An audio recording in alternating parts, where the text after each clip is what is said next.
জীবন যখন শুকায় যায় করুণা ধারায় এসো। বিজেপি গোটা বিশ্বে বলে যে তারা হচ্ছে সবচেয়ে বড় লোক পার্টি।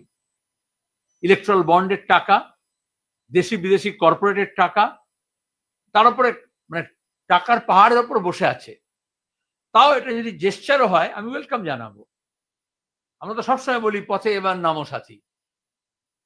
সে সাথী হোক, সে সারথী হোক, সে রথী হোক, সে মহারথী হোক, একটা একটা সময় পথে নামতে হয়, এটা ভালো।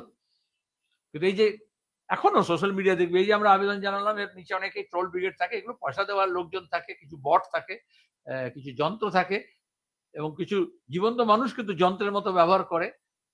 এটা হীন মানসিকতা আছে, যেমন কোটো নাচানো পার্টি, কোটো না, এটা বিজেপি তৃণমূল উভয় এটা বলে। এটা আমাদের খারাপ লাগে না, কারণ এই ঘুষের টাকা তো নেওয়া হচ্ছে না, দুর্নীতির টাকা তো নেওয়া হচ্ছে না, কালো টাকা তো নেওয়া হচ্ছে না। আজও এক মন্ত্রীর বাড়িতে ইডি গেছে, এবং টাকা মেশিন গেছে কিনা আমি জানি না, কিন্তু ওখানে তো সোনা ওজন করার জন্য যন্ত্র নিয়ে যেতে হবে, ওজনের যন্ত্র নিয়ে যেতে হবে, কিন্তু মেশিন গুনলে হবে না। আবার ইডি সিবিআই বলিহারি যখন ভোট আসে, আমি আগে আপনাদের বলেছি, তখন তারা অ্যাক্টিভেট হয়। এই যে সাপুড়ে যেরকম বিন বাজায়, তারপরে সাপটা ফনা তোলে, ওরকম বাকি সময় ঝাঁপির মধ্যে থাকে। এখন মোদী অমিত শাহ আবার বিন বাজাচ্ছেন, তাতে হঠাৎ ফনা তোলার চেষ্টা করছে, তারপর আবার যেই ভোট হয়ে যাবে, খেল খতম, পয়সা হাজাম বলে আবার ঢুকে পড়বে।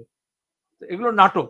যেরকম নাটক আমরা এখানে দেখলাম, উত্তরবঙ্গ থেকে যখন বিপন্ন মানুষ, সেখান থেকে দৃষ্টি সরানোর জন্য উত্তরবঙ্গ থেকে ত্রিপুরা পর্যন্ত, কলকাতা পর্যন্ত, দিল্লি পর্যন্ত, এটার মধ্যেই যখন বিপন্ন মানুষের পাশে দাঁড়ানোর কথা, জনপ্রতিনিধি যখন মানুষ খুঁজছে, তখন তারা অন্যত্র অন্য কাজে ব্যস্ত হচ্ছেন।